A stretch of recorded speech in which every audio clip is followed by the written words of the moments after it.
Hello, everyone, and welcome to another episode of the And She Looked Up podcast. As always, I am your host, Melissa, and this week I am so happy to be welcoming author and writer Beka Shane Denter to the show. Welcome, Becca. It is lovely to have you here. Hi, thank you for having me. I'm happy to be here. Yes, I'm really looking forward to our conversation today. For those of you who may not be familiar with Becca's work, she is a Canadian writer and author whose work has been greatly inspired by her life of living abroad, which we are going to talk a little bit about on the episode.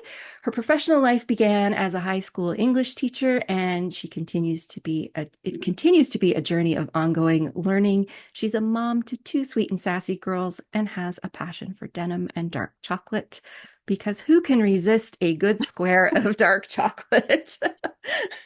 Yes, it's a slight obsession. Yes. So we are going to be talking today about Becca's brand new book that has just been released. It is called Bloom Across Canada. I'm just going to hold it up for those of you who are on YouTube, but it is 50 inspiring conversations with women and a few non-binary folk from across Canada, mainly, I think almost entirely in the arts and creative entrepreneurship realm. There are some entrepreneurs, definitely, yes, but the focus is primarily, I guess, the arts, creative. Yeah, and it's the second in a series of books that Beck has been working on. The first was called Bloom Where You Are Planted, and it followed the same format, but it focused on people in British Columbia. So we're going to be talking about all of that today. But Becca, the first question I ask everyone who comes on this show is, did you feel like you were creative as a kid? Definitely. I was exposed to everything creative at a very young age. Both my parents were very creative by nature, and it started with dance lessons and art classes. And I think just being exposed to galleries. I grew up in Ottawa, so we had the National Gallery. My dad lived in DC, so it was a lot of going to museums and galleries there as well. And just this constant exposure to anything and everything creative really was put in to everything we did in our lives as a family. And I remember even making magazines at the age of I think 7 or 8, and found one of those recently, and just yeah. So I definitely have had it in me for a long time. Uh, Creating a magazine has been on my bucket list since I was 5. So Never too late. Never I too know late. it's still there. It is still percolating in the back of my brain. So, Yeah, I would um, make them for my mom who would travel a lot for work, and they had like crosswords in them and like Q&As, and I yeah. love it. That is awesome. The things we do when we're that age, it is so cool to go back and Yeah. look at them and just because I think we forget about them, and then somebody Me presents too. you with this thing that you created when you were 7, and you're like, oh my goodness, it all Yeah. makes It all sense. comes full circle. It does. It really, really does. So you are from Ottawa, but you have spent the last 20 years living and working abroad, quite a few different places. Yeah. If I so, what was it that sparked you to get out there and see the world? And tell us a few of the places that you've been. Well, it's been 25 years now. So I guess when I was 24, I decided I wanted to travel, and my mother said, "Well, as long as you can make some money while you're doing that, that would be great." So my first excursion, in addition to traveling as a young child with my parents through the Caribbean and Mexico, excuse me, and Canada, I had my own desire to go and seek things, and so I ended up in Mexico at the age of 25, and I was working with Club Med Resorts. Oh, And that nice. kind of was my first experience kind of going on my own and working abroad. And that took me from Mexico to Australia to Bali to St. Lucia. And that was kind of the beginning of that part of the journey. And then later I met my soon to be my husband, my at the time my boyfriend Christian, and he was working for Global Affairs Canada, and he was getting ready to go to Japan on his first posting. And I was, all right, I'm all on board, let's go. And I was a teacher at the time, so Japan seemed like a very great place to be. So Japan was our first place we lived together as a couple. And since then we've lived in Boston and the Philippines and couple stints back in Canada, and now we're in Denmark. And in addition to that, I've traveled extensively through Southeast Asia, just to Malaysia, Cambodia, Vietnam, and throughout the Caribbean as well. And you've got two young daughters at this I point. So do. do they, that has got to be a great experience for them getting to It travel. depends on the day you ask them. Yes, yes. Usually they were very young when we lived in the Philippines, so they most of their memories are based on the photos we show them and Hmm. videos. And Denmark, for sure, they're a little bit older now, but they really have a love for travel. They love airplanes. The longer the journey on a plane, the better, because that means more snacks, more fun food, and more movies. They love to travel. I mean, it changes as they, go through different stages of life, Yeah. but they're at a perfect age right now, which is it's great to be in Europe and Scandinavia right now. And we all love to travel, and we really enjoy being in new cultures and new countries and just kind of seeing what that's like. Because when you live in a country, it's very different than visiting. Yes, it is. I think Yeah. it's easy to have a great time on vacation, but when you Right. actually have to get into the weeds of living a life, Right. Right. it's different. Yeah. Is there are there any places that have really had an impact on you Oh, as a person more so than others, yeah. maybe? For sure. I mean, each place definitely presents some memorable moments for sure and memories and are formative in different ways. But I would have to say probably for me, Japan was kind of my first, deep experience with Asia and Asian culture, Hmm. and also Bali before that. My time in Indonesia was very, very important and interesting, and unlike anywhere else I'd ever lived before. The Mm, people, the culture, the peacefulness of it. This was back in 1999, 2000, before tourism kind of like and yeah. Instagram and social media. But living in Bali was really a unique and special experience for me. And still in touch with a few of my Balinese friends. And Bali has played an important part in my life with my husband as well. He proposed to me there. Oh, you have some really And lovely. it's just a beautiful place with beautiful people. And I'm planning to take my daughters there in the next few years as well. Nice. And Japan, because Japan was just so different. And again, the people were just so welcoming and Hmm. interested in who I was as a woman, as a Canadian, and it really kind of sparked my love for fashion and creativity in a new way as an adult Mm. after being a teacher for many years. And so I Hmm. found myself really kind of gravitating towards more galleries, more fashion shows, and just really kind of looking at that part of who I was. And then also the cherry on the top was meeting the Emperor of Japan, which was Oh, very, wow. How did yeah, that that come was about? great. Every year, the emperor hosts a garden party on the expansive, beautiful grounds of the palace in Tokyo, and they invite different diplomats. And we luckily had our names drawn. And Mm. my husband and I went, and it was a very rainy spring morning. And I remember just waiting for hours in the rain. And when the emperor and his daughter came to us, they actually apologized to me for making me wait in the In rain. the And I looked rain. at my husband. I said, "What do the emperor just apologizing to me. This is just so bizarre. What do I say?" And so I just did my little curtsy, my bow, and I was like very polite and smiled. And it was very lovely. It was a lovely experience. Japan is just a really special place. I recommend that people have the opportunity to go. Mm. Yeah, I think it's a bucket list destination for a lot of people. Yeah, for Yeah, sure. something about it that's very intriguing. Yeah. Um, yeah, how do you think this? Well, first of all, let's step back a little bit. To how did writing become something that was so important in your life? Is that something you've done since you were a child? You mentioned making magazines, but yeah, where did writing start to become really I important to think you? writing kind of came from initially, and I speak about this, I think, in the introduction to this book, and especially the third one I'm actually working on, Bloom International, and it's about this kind of fascination and connection with magazines. I grew up an only child, and I think I really lost myself in words, Hmm. be it books like Judy Blume books and just any magazines that were hanging around the house. I just really got lost in the characters and the stories and the lives of people and words and music. I love music. And I think that I would always like look at the lyrics on the back of album covers and made album covers. I miss And that.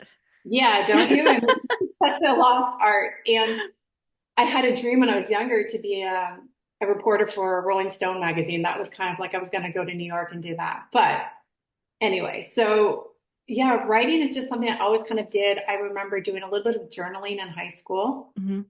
and working on my university paper at the University of Ottawa.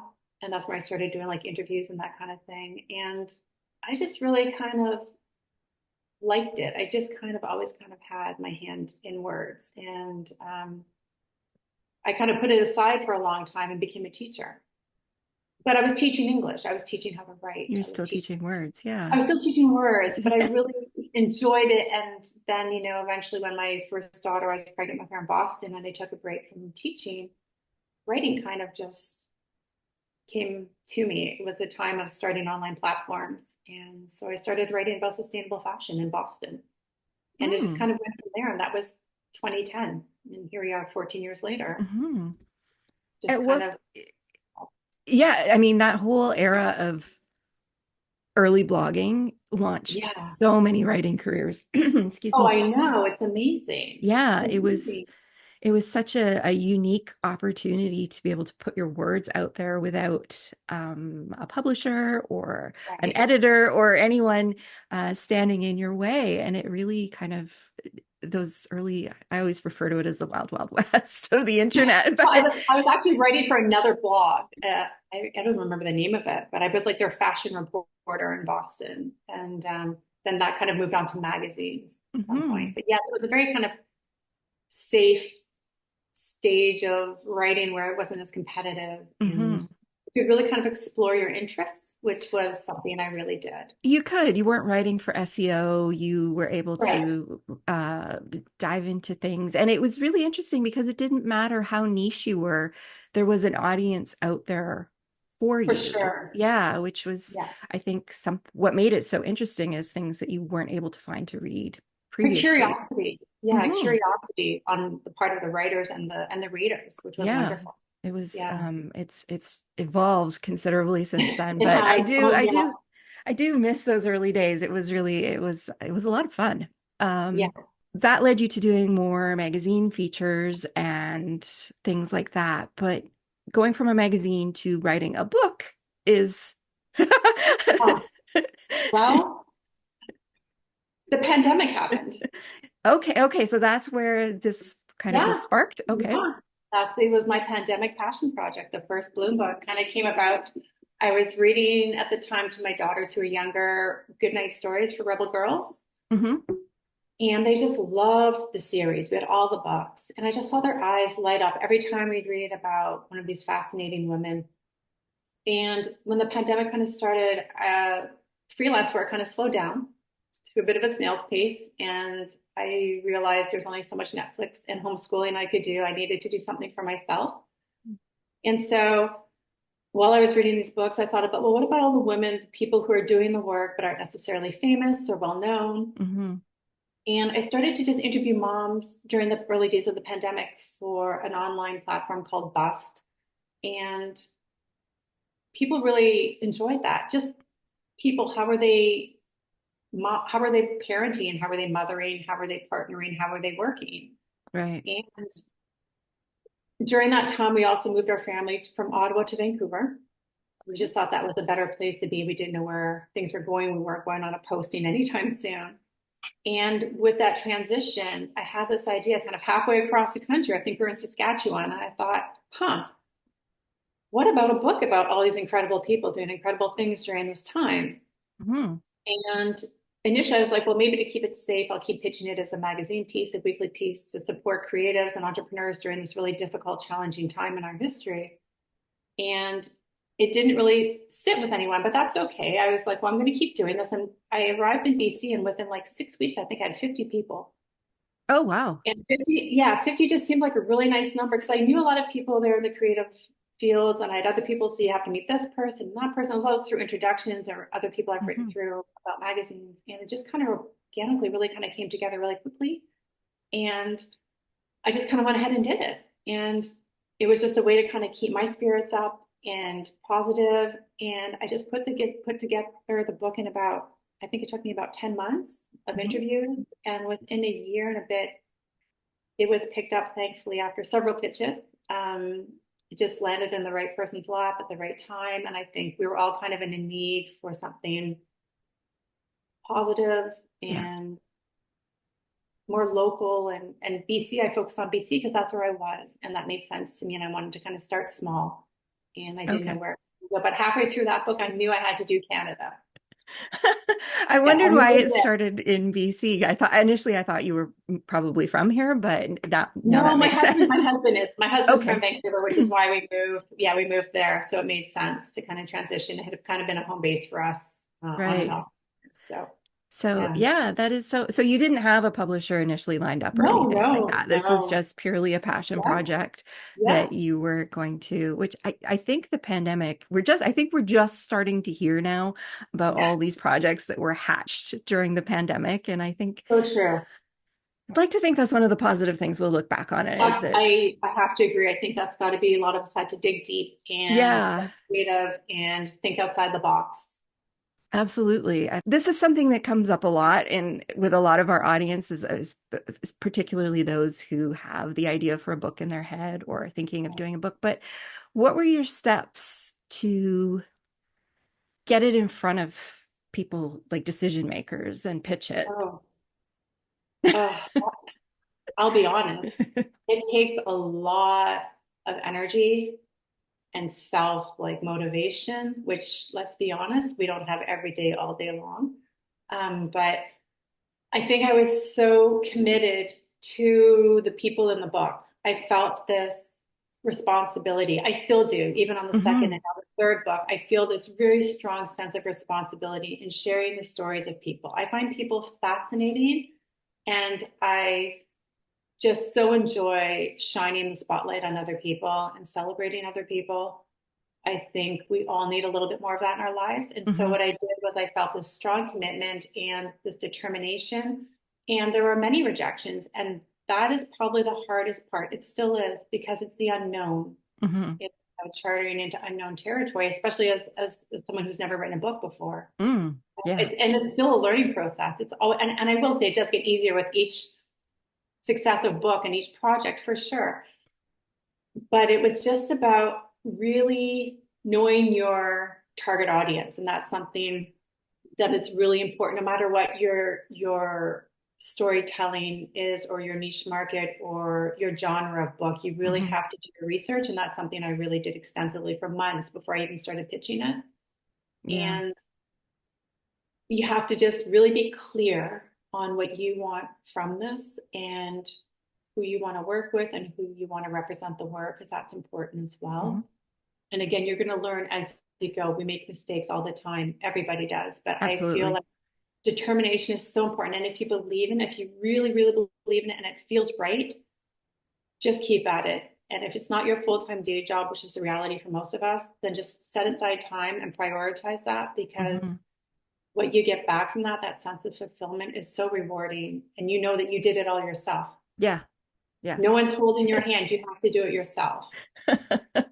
Yeah, That's absolutely. really That important. And makes then a you big just, and difference. be, yeah, and be organized too about it, like, write up your dream list of people and publishers and or Hmm. agents or, whatever direction you want to go. But it's really important to give yourself that time and some space too, because sometimes you need to step back from it because it can become overwhelming. Yes. Yeah. The rejection, Yes. which is a real part of it, but I do believe if you believe in it, someone else will too. Yeah, I think that's very true. Sometimes you have to find the person who sees your vision. It's really Um, about the right person, the yeah, right time, the right moment. Yeah. exactly. A lot of no's are exactly that. They're just no, not right now, as opposed to no, And never. it's still something I'm learning, even at 50, even as I go into my third book now. It's you just have to really believe in yourself. And it's Hmm. and it's hard. It's not easy. It is But hard, and I didn't really appreciate that no doesn't mean never. It just means not right now until I and was it's a not person yeah. And it's saying not having to say personal. no. Yeah, And it's not personal. And I'm still no. learning that. It's not personal. It's not. It really But it truly feels like it is. when it's your creative. Yeah. It's well, there are our projects are our children. Well, right? that's it. Right. And you want to bring them out into the world, you want to grow them, you want to do all those things. And Mhm. so when somebody says no, it feels like they're saying, no, your kid's not good enough. And that's Oh, nobody for wants to hear sure. that. Yeah, So I know. yeah. You have to believe. You have to believe.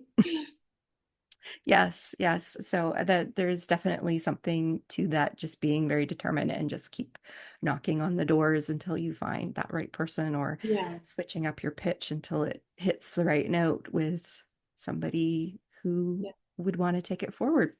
Yeah. And sometimes also taking that space, right? To step Yes. back sometimes Yeah. and recalibrate, Yeah. re-energize yourself. Yes, yes. You can burn out doing that kind of thing very Yes. quickly. Yeah, for sure. So without having an actual book deal in place, when you were reaching out to all these women and a few other folks that you had come into that you featured in the book, how did Mhm. you convince them to do this? Because I find getting creatives to talk about themselves extraordinarily hard. It is. And not everybody responded with a resounding gung ho yes. Some took a little more convincing.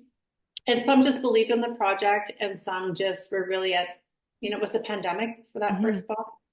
Now with the second book, I had a little bit more credibility. Having Mm-hmm. had the first book put out into the world, I can show them here's a physical, actual thing that was actually, done. It's been Yeah. accomplished.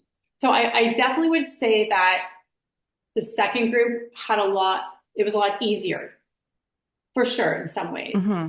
Um, but I think people really just believed in it, and they welcomed the opportunity to share a snapshot of their journey, because a lot Hmm. of them realized that if I'd interviewed them 5 years prior or 5 years in the future from that moment, it would be a totally different interview. And they were really excited about that. And I think what convinced people was they liked the realistic, honest approach I had for this. It was about sharing about the journey, which is not one dimensional. It's not just a straight up, it's really up and down, Hmm. especially for women, especially for non binary or transgenders.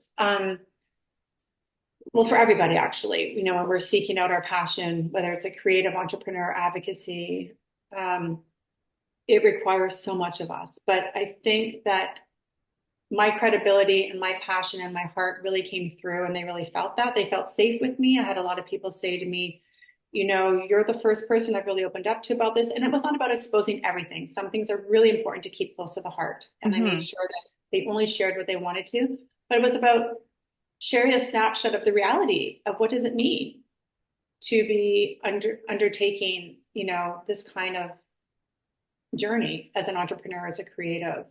Hmm. That really appealed to a lot of people. I think they really felt like, hey, and you're interested in me. Wow, that's really cool. Like they were responsive to that. And it's one of the interesting things about the book is that a lot of the questions you ask and the conversations you have really made the interviewee think about what it is that has shaped their journey. And you mentioned this in the intro to the book, in that how when we do these things, it's not just this idea that just came to us out of nowhere. Like, it is a path of progression Oh from yeah. from when we're very young, or like how all the little pieces in our lives lead up to the moment where we create the thing, or we make the Yes, thing. for And I sure. It's all a part of the person. You look mhm, at all their layers, I call them the layers of life. And they really, if we're lucky enough in this lifetime to actually understand and know what that is and access that and do something with it, I feel that's an incredible gift, no matter what it is. it is. I think it's also a gift to the people you were interviewing to be able to kind of look back and real like, one of the things I've realized at this point in life is that all the things I have done in my career or my Yeah. working life, whether I enjoyed them or not, have all led me to exactly where I am right now. Yeah. And I love what I do right now. So I needed to do all those other things in order to get to here. Like, you don't see it when you're younger and you're in the thick of it, but as you get older, you look back and you're like, No, you don't. you're like, oh, it all kind of makes sense. I was where I needed to be at the moment I needed to be in it all. I do believe that. I think that's the only way we can really get through this life without feeling so much regret and resentment. It's Mm-hmm, really mm-hmm. important Yeah, to embrace that. And I think that does come with age and experience. definitely, definitely. I Yeah. wouldn't have seen that in my 30s and No, no, even my early 40s, maybe not. Well, yeah, getting on the cusp there, but yes, no, definitely exactly. not my 20s. No, no, in your 20s, you're really just trying to figure out how to function as an adult in the world. At least I was. So, So true. Yeah. um, Yeah.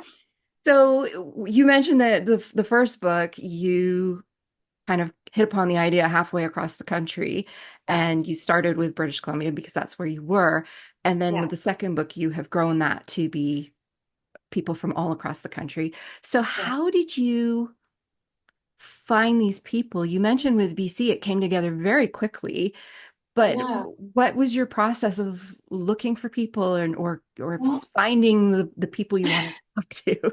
I will admit that my creative escapism is on Instagram. And Mm, so I follow a lot of people in fashion, in art, food, things that I'm really interested in. And that was really one way of connecting with people.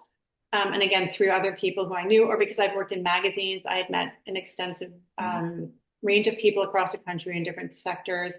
And it was just a lot of introductions. I would find one person and say, oh, well, you have to meet this person. And they'd introduce me like two or three other people sometimes. They should be in this book. Um, and it wasn't just about like how many followers you have. That was definitely not the criteria. It mm, was more about what are you doing? Why are you doing it? How are you giving back to your community? And what does that look like? And that was really interesting. And so for me, there were definitely places in Canada that I wish were more represented, but people's timelines and lives doesn't always match up with right. when doing something. And it was just again very organic. And the second one came together really well and beautifully when I was in my last year living in Vancouver. And I actually submitted the manuscript, I think a few months after I learned we were going to be moving to Denmark.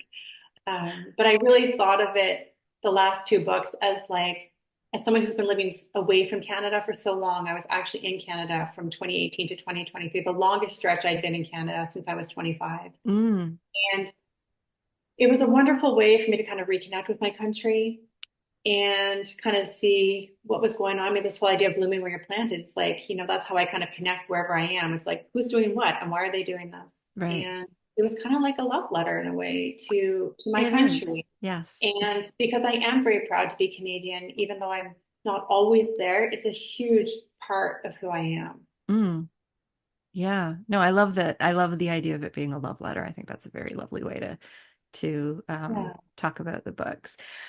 Yeah. When we alluded to it a little earlier in the conversation, but when you were going through the process of talking to all of these people, how did you um did you have any who resisted or who flat out said no? Like, Oh, did there you are have to? definitely some who flat out said no, definitely. But I respect that, and I respect it. And people always have an option to say no. It's you have to be 100% on board and comfortable. And if it's just not your jam, or it's just not the right time in your life, or not the kind of platform you're interested in, that's 100% okay. People can ask, people are going to say no. Um, there were definitely two people who were, for understandable reasons, were kind of ambivalent, unsure at first, Mm, and because one was transitioning and one is identifies as non-binary. And the way I kind of approached it with one of them was like, well, your story is so important. Just think like, your younger self, if you had read that kind of story of somebody, yeah. how they're like, oh yeah, that kind of makes sense because they kind of resisted a little bit. And I understand that. And I wasn't going to push anybody into it. It had to be very organic. It had to like come from them. And it Yeah. turned out to be two beautiful interviews with two really beautiful individuals, one of whom was in the first book, and Lydia Okello, who penned the forward for the Bloom Across Canada book. And it's just, yeah, that's okay.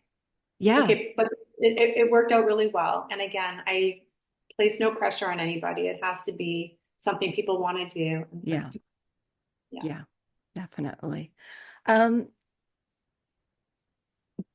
I was going to ask you, given that you haven't lived in Canada for quite a while, but I Yeah. didn't realize you had had that Oh, moment in between there. Like, what oh, made I you did. I decide? snuck that in.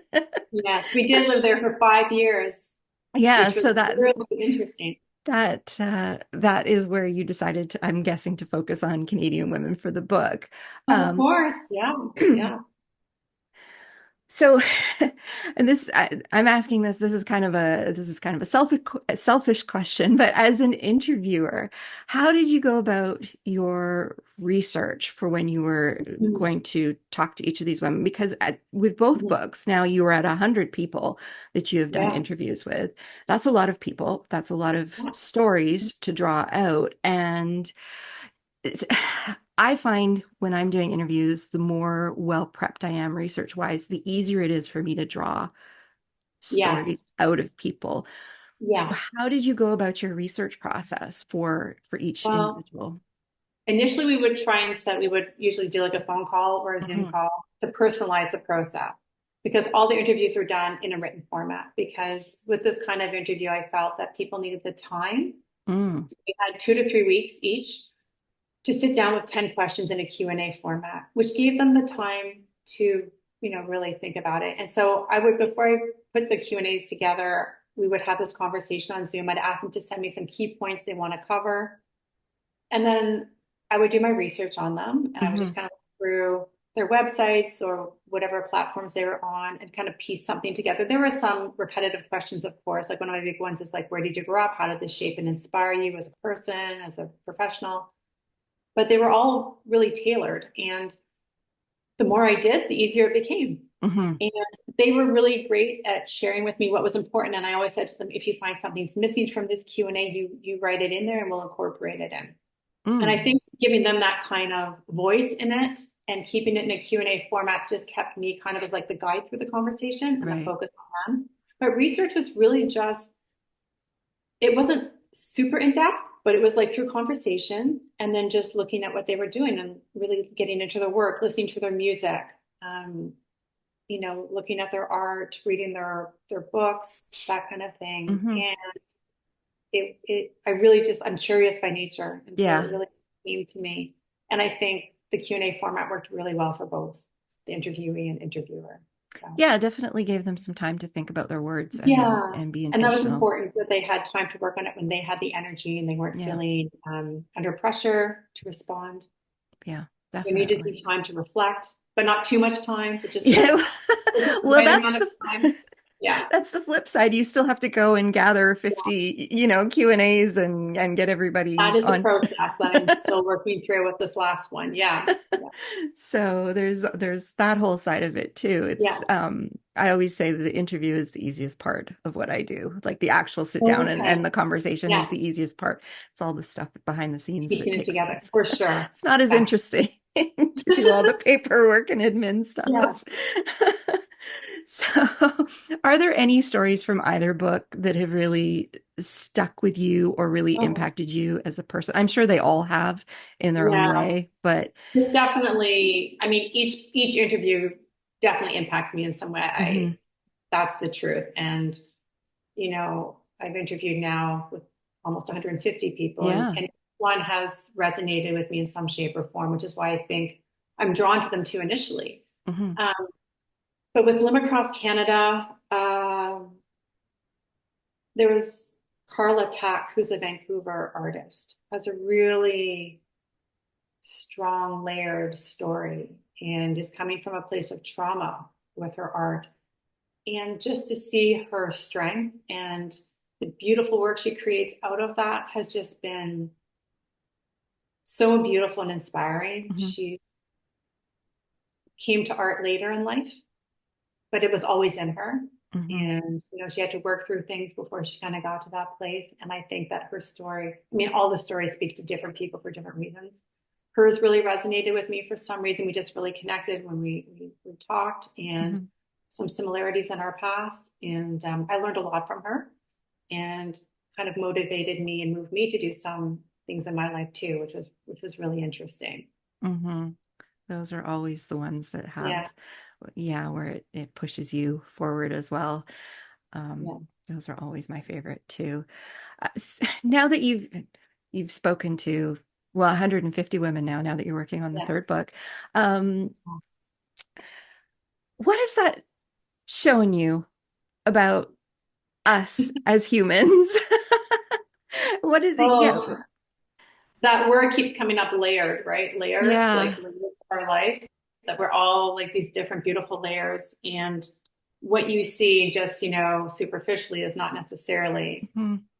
what is. And especially as someone who has lived and who has had to kind of bloom where I'm planted literally over and over Yeah. again. This is the 10th place I've lived, Denmark Hmm. being the 10th place I've actually lived since I was born. And it shows me that no matter where we are in the world, our culture, our country, our language, we do have a lot of shared stories, shared experiences.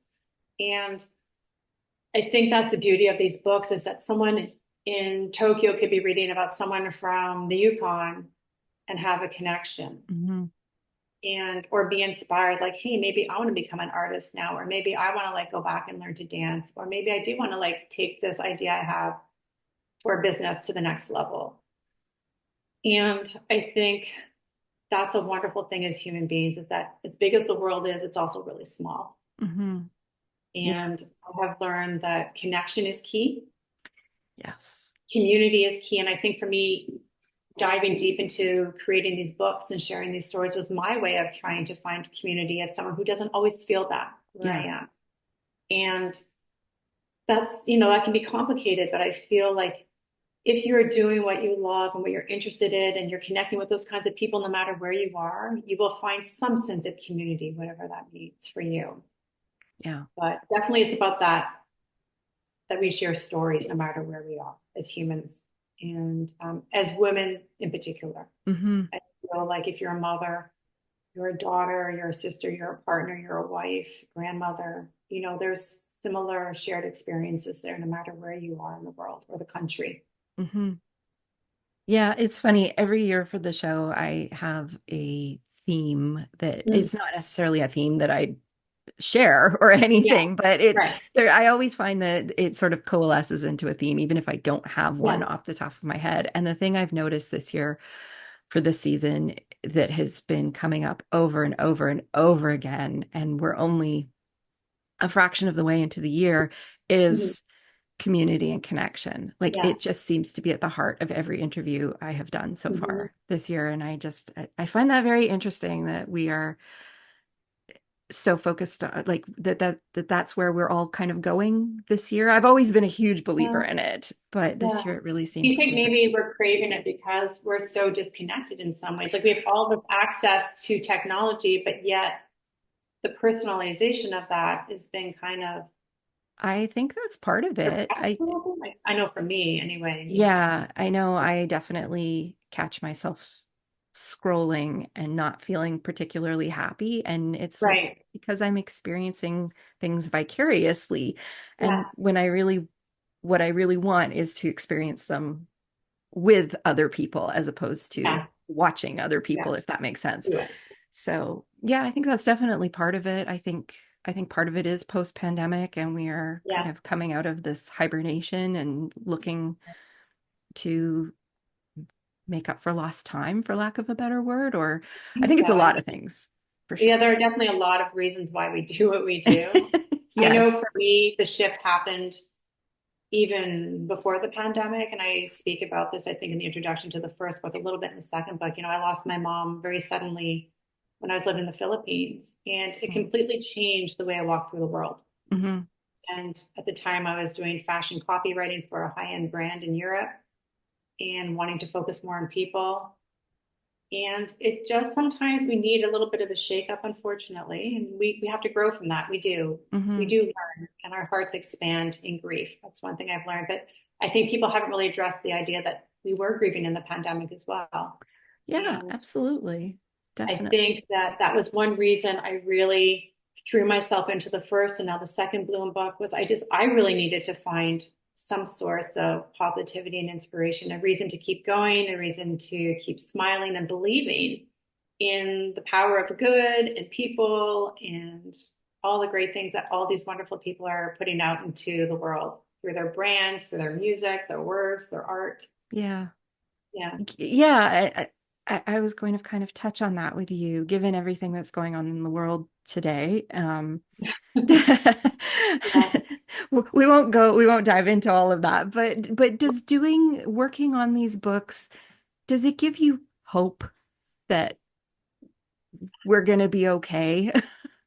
Yes, I hope so. I think, as a parent Yeah. and seeing the state of the world, sometimes I get really scared. And um, I think that as someone who had the luxury, I call it a luxury of traveling unencumbered and unafraid in Hmm. my teens and 20s, I really fear for my daughters. I'm like, I want them to have those experiences. And are Yeah. we going to have that for our children? Are we going to have a planet? And for me, yeah, these books were definitely a way to try and focus on the good stuff happening and the good people are really pouring their heart into doing. And I think it's really important. We watch the news and we can become very easily overwhelmed and frightened and Hmm. anxious. And so it was definitely selfish in some ways for me to kind of focus my energy, time and energy on these types of books and these types of, not to say they didn't come with some hardship because people do share about hardship. Hmm. I share about my hardship in the introductions as well. And I think that that was the beauty of it to show the yin and yang of the Yeah. human experience, especially as someone trying to pursue their passion in the world. Yeah. Yes. Very, very well put. So I was going to ask you what's happening next. You have another Oh, book in the works, and I was very curious about this because it did sound like this was on its way to being a series, which I'm yeah. very excited about. So the Yeah. next one is Bloom International. International. So yeah, when I arrived to Denmark, um, my intention was to write a very different kind of book, to kind of challenge myself, maybe do a piece of fiction Hmm. or a memoir, and of course reach out to some magazines. But I found myself really drawn in meeting all these other incredible people here, an American here who started up this amazing magazine, and then a Singaporean, Malaysian woman who's here doing incredible work and advocacy. And I started meeting all these people, and like I arrived in I think the end of July of 2023, and by like November, I had more than half the people already. It was just really snowballing really quickly. And again, because we talked about this earlier in the podcast, how, with each successive one, it kind of, you streamline it a little bit. Yeah. It just became so clear and it just felt so right to be doing. I'm like, I'm going to do it. I'm going to do it. And my family's like, you're crazy. Why are you doing this again? Another 50 interviews? What are you thinking? But it just felt so right. And again, just came together so easily. Hmm. And so my hope is, the third one is almost done, but my focus right now, of course, is on Bloom Across Canada. And I'm feeling real pangs of homesickness, I'll be honest, because I am due back for a trip. I think we're going back in February, but you know, it's great timing and it's a great time of year because I love this time of year in Canada. But yeah, the third and final book will be, hopefully out in the world in the next year or two. Oh, that's awesome. Awesome. Because that was going to be one of my questions. Are you going to do like an international one? And here we Yeah. are. And then So, that's it. And then I have to like do something different. Yeah. yeah, but it'll be a nice bow on the series, I think. Yeah. And it's a nice reflection of me as someone who's had to literally, Yes. and it felt like a real representation, reflection of who I Hmm. am as a person. Yeah. And Yeah. Well, Becca, thank you so much for being here today. It was really such a pleasure to get to talk to you and learn more about what went on behind the book because it is a beautiful book, everyone. I was lucky enough to get a copy of it, and I also have Bloom Where You Were Planted on a hold list with my library so that I can read that one as well. So, yeah. because I really enjoyed it. So where can people find you online or and where can they find the book? And tell us all that juicy You good could stuff. go to my website, which is just www.bekashanedenter.com. And you just drop down the menu and you click on the Bloom books are on the side, and it'll take you right to a tab that says buy here, and it takes you right to Heritage House Publishing, which is my Okay. publisher. And that gives you different options on where to buy. If you want to buy locally, independently on Amazon, And yeah, it's going to be out October 22nd officially. But I know you can do some pre-orders now. And it was chosen by Indigo as one of the most anticipated Canadian titles for this year, which Oh, is nice. fantastic. Nice. And that's where I am. I'm on Instagram as well. um, yeah. And But we if will you want to see put, more of my other work, like my website has my other work I've done, oh, magazines, great. pictures. Yeah. And we will put links to all of this in the show Yeah, notes for for sure. everyone, so you don't need to worry about how to spell things or anything like that. No, We'll no. have we'll have links Yeah, to no, all of it's it so great. you can connect with Becca and so you can get your own copy of the book. It is definitely one of those books to have on your bookshelf and go back to when you Thank need a you. dose of inspiration and creativity in your day. So, yes, thank you again so much for being here. It's been such a pleasure. And for all of you listening, that is it for us for this week. We will be back in another 2 weeks with another brand new episode, and we will be continuing on with our Prep for the Holidays mini-sode series.